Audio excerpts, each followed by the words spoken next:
منذ حوالي 10 سنوات بدأ الناس فجأة يبنون البيوت في هذه المنطقة الريفية المنعزلة البعيدة عن الطريق العام.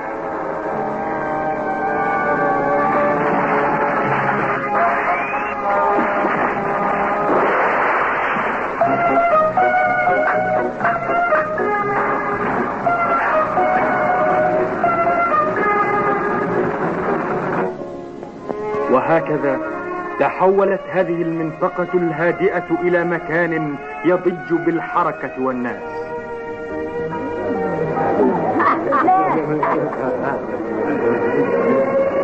ما رأيكم بهذه السمكة؟ قميص ب2 فقط. أيها الجيران، إن أقرب مدرسة إلى بلدتنا هذه تبعد ساعة واحدة على الأقل، وهذا أمر شاق على الأولاد. سيشعرون بالتعب من الذهاب والإياب إلى المدرسة. علينا أن نقنع المسؤولين ببناء مدرسة في بلدتنا. تماما، هذا ما يجب أن يحدث. وقعوا على الالتماس. أنا سأوقع. وأنا أيضا. وأنا سأوقع. وهكذا أنشئت مدرسة عليا جديدة في البلدة الجديدة. عنوان هذه الحلقة: المدرسة الثانوية العليا.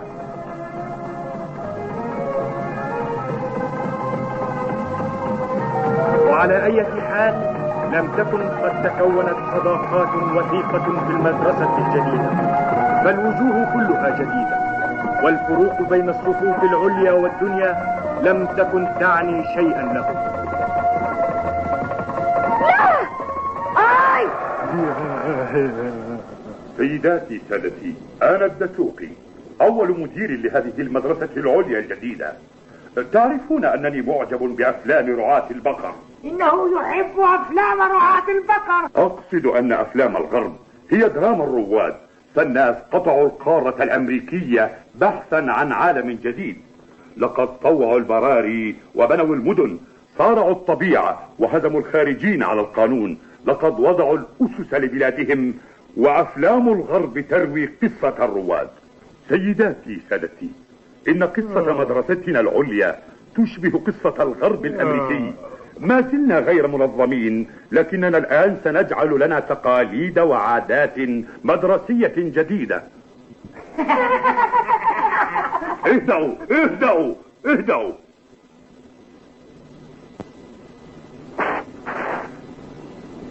هي ويل لك.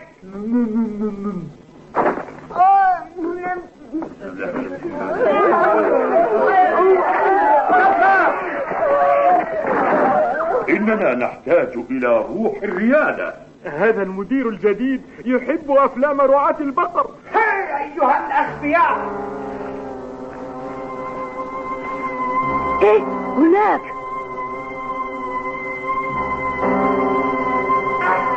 من الذي هناك؟ مرحبا. هي أنت الذي هناك. هاي، انزل إلى هنا. لماذا تأخرت عن حفل افتتاح المدرسة؟ لا تقلق، كنت أستمع إلى ذلك الفصيح.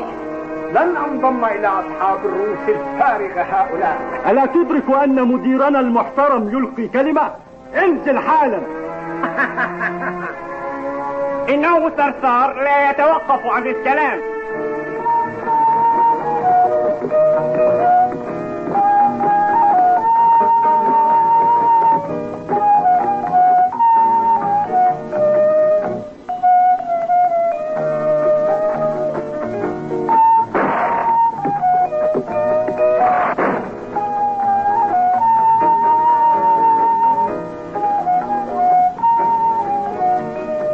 يبدو أنكم جميعا أغبياء في هذا الصف. ماذا؟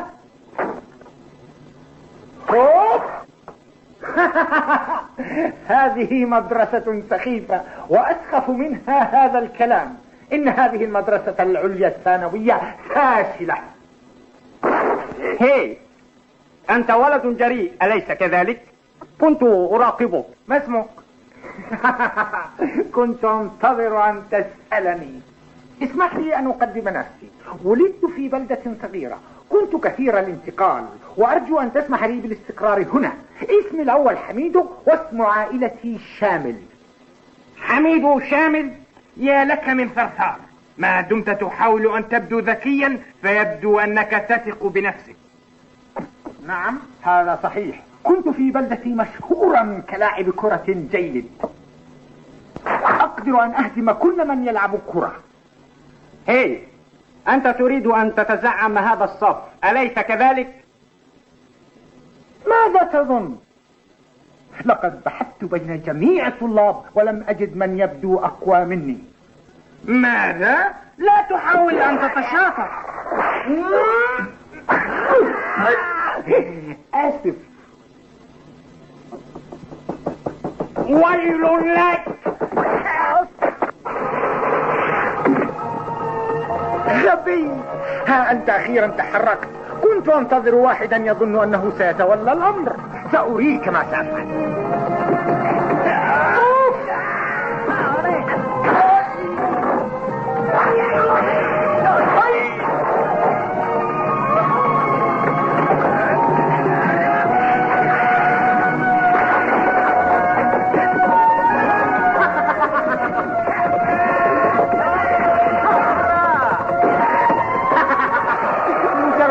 أطفال.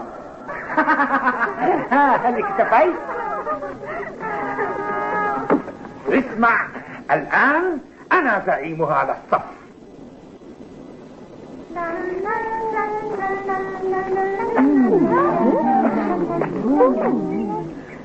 ماذا تفعل؟ حين تقفين تبدين كالبرميل، وحين تمشين تتمايلين كالدب. أنت لا تحتمل. فعلا معك حق، معك حق. لحظة، انتظر. ماذا ستفعل بهذه الزهرة؟ ماذا سأفعل بها؟ أنا حميد شامل، هل نصبح أصدقاء؟ إنها باردة، باردة جدا. أوقف. انتظر لحظة. هل أنت الولد الذي تزعم صف السنة الأولى؟ أأنت حميد شامل؟ لقد سمعت عني إذن. أصبحت مشهورا. أنا زعيم هذه المدرسة. ماذا؟ شيء لطيف. تقول إنك زعيم المدرسة؟ لابد أنك تمزح. غبي، هل تريد أن تقاتل؟ هذا مضحك. سأجعلك تندم. حسن، هيا. انتظر لحظة، يجب أن نعد كل شيء أولا. أنتم جميعا، ألا تريدون أن تشاهدوا هزيمة هذا المغرور الدرسيل؟ اخرس.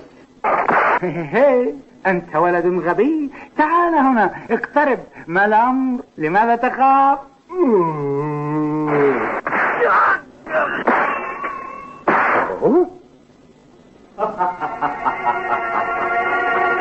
أوقفا الشجار. توقفا. ما دخلك أنت؟ دعهما يتصارعان لنرى من الأقوى. هل تظنني أنها مصارعة الموسم؟ ما فائدة الشجار؟ أنا لست متطفلا، فمنع المشاجرات من ضمن وظيفتي أيضا. ماذا؟ أنا جاسم مختار، وصلت حديثا إلى هذه المدرسة، وسأكون أستاذ التربية البدنية الجديد. تربية بدنية؟ هل سمعت؟ لا علم لي بذلك. ما دامت لديكم طاقة للقتال، فما رأيكم بهذه؟ كرة قدم. كرة قدم؟ كرة قدم؟ هذه المدرسة ما زالت حديثة، وليس بينكم أشياء مشتركة أو هوايات متشابهة، وهذا يسبب الشجار. اسمعوا، كرة القدم رياضة المشاركة، ومن لديه الكرة يمررها لغيره، وأنتم تحتاجون للروح الجماعية. روح جماعية؟ هذا هراء. ماذا؟ نحتاج لرئيس واحد لكرة القدم. ها؟ ما رأيكم؟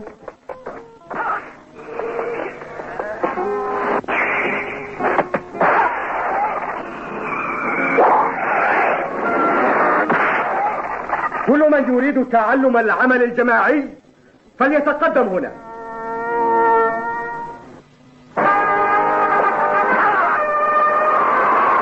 انظر إليها تطير. يا لها من ضربة.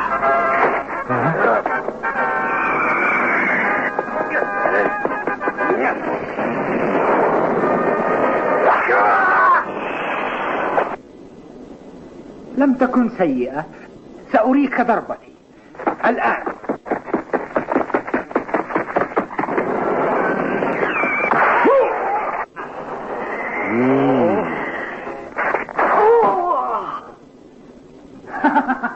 ما رأيك بهذا؟ ستضرب نافذة غرفة مدير المدرسة. مصيبة. أنت مهووس بكرة القدم وأنا لا أتباهى مثلك، أتفهم؟ من فعلها؟ من كسر نافذتي؟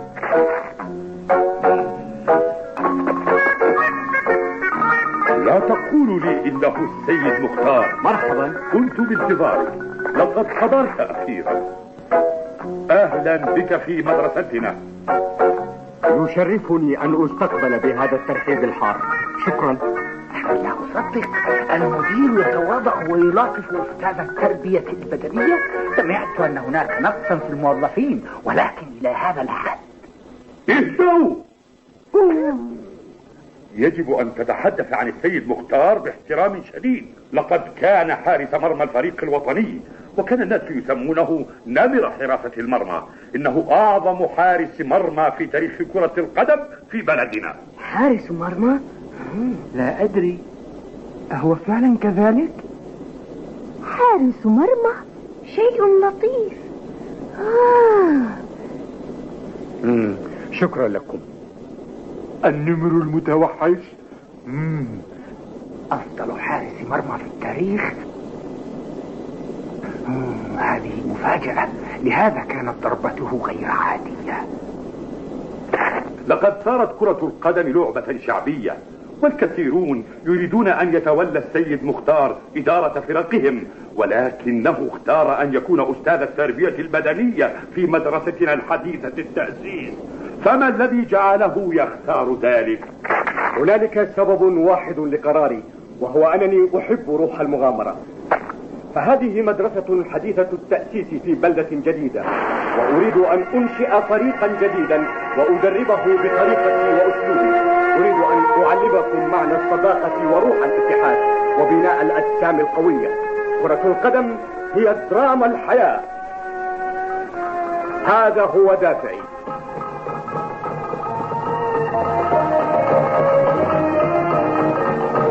والآن وبواسطة كرة القدم، من يريد أن يحرق طاقة ويلعب كرة القدم حول الملعب معي؟ من؟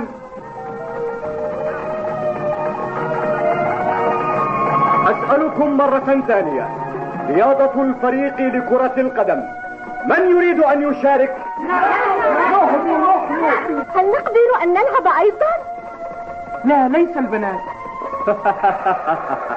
غير معقول، لا يقدرن على لعب الكرة. أنا ذاهب أيضا.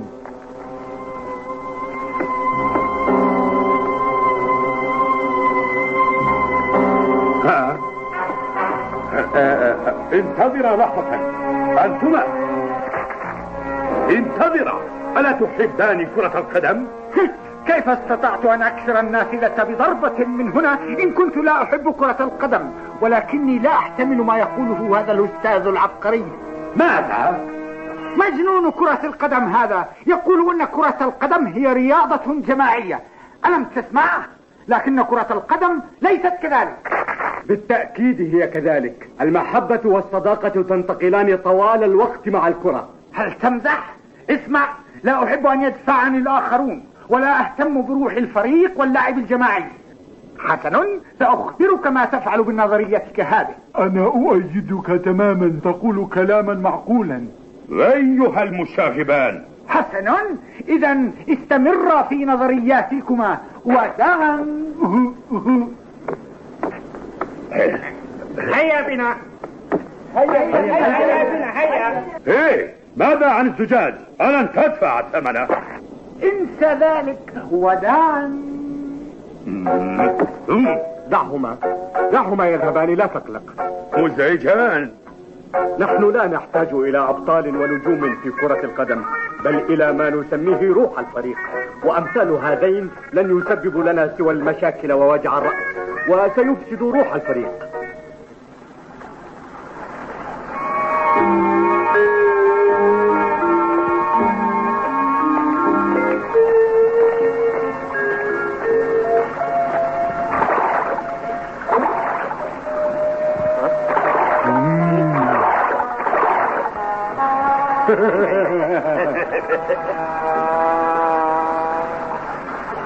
حميدو، لقد قلت له ما أردت أنا قوله. ما رأيك بذلك؟ لم أكن أعتقد أنك تستطيع أن تفكر أبدا. أنت لقد قلت إنك لا تحب أن يضغط عليك أحد، وأنا أيضا لا أحب ذلك. نحن لا نريد أكثر من شخص واحد يصدر الأوامر. هذا صحيح، زعيم واحد يكفي. حسن، إذن هذا يعني أنني أنافسك.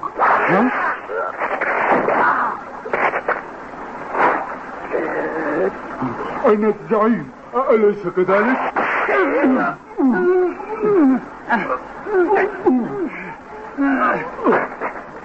ذلك الشخص سيكون بالتأكيد، ذلك الشخص سيكون حميد شامل.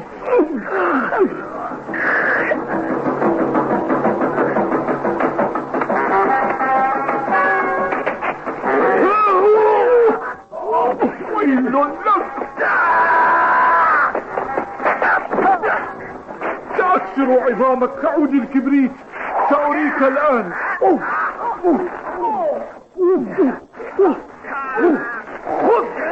خذ!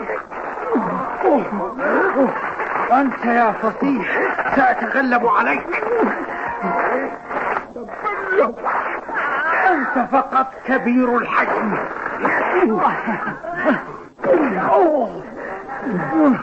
ممتاز، هذه ضربة جيدة. أيها الخبيث، أنت إنسان فارغ، ليس كذلك؟ إنني لم أبدأ معك بعد. هذا ما تظنه. اذهب إلى الجحيم. والآن ضربة بالرأس.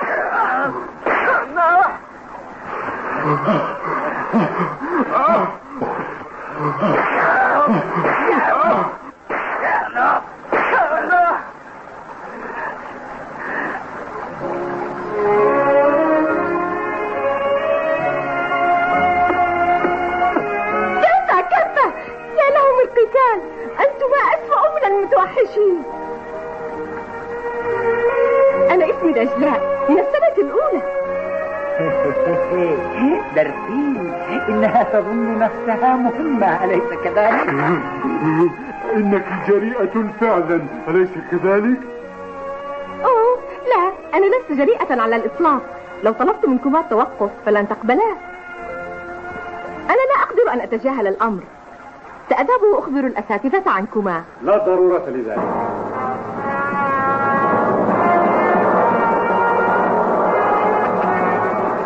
أنت الأستاذ الجديد السيد مختار، هل كنت تراقبهما؟ نعم، منذ البداية. إذن لماذا لم تمنعهما؟ ليس من حقك ترك التلاميذ يتشاجرون. في المرة الأولى منعتهما بصفتي أستاذ، لكن هذه المرة وبصفتي مدربا لنادي كرة القدم الجديد في المدرسة، فقد كنت أراقبهما لمعرفة قوتهما الجسدية. ماذا تقول؟ كنت تريد أن ترى مقدرتنا؟ أنا ما زلت قادرا. هذا يكفي. أنا آسف جدا، فأنتما لم تكونا جيدين. لقد رفضتما الانضمام إلى فريق الكرة. لا بأس، أنا أيضا لا أريدكما في فريقي.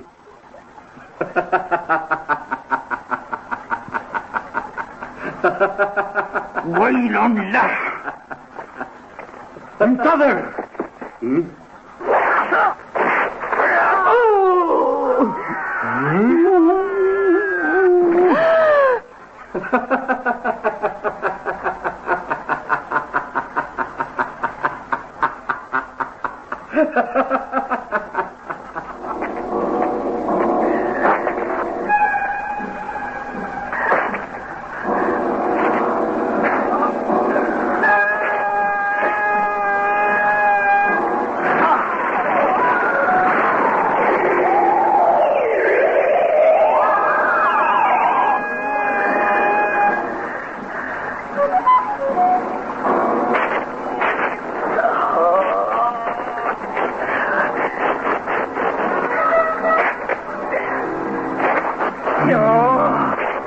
اسمعي، ستكونين شاهدة، موافقة؟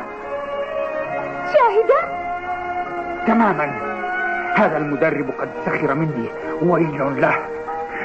سأوجه له ضربتي حيث تؤلمه في فريقه الجديد، سأسحقه. كوني شاهدة على ما أقول، تذكري ذلك.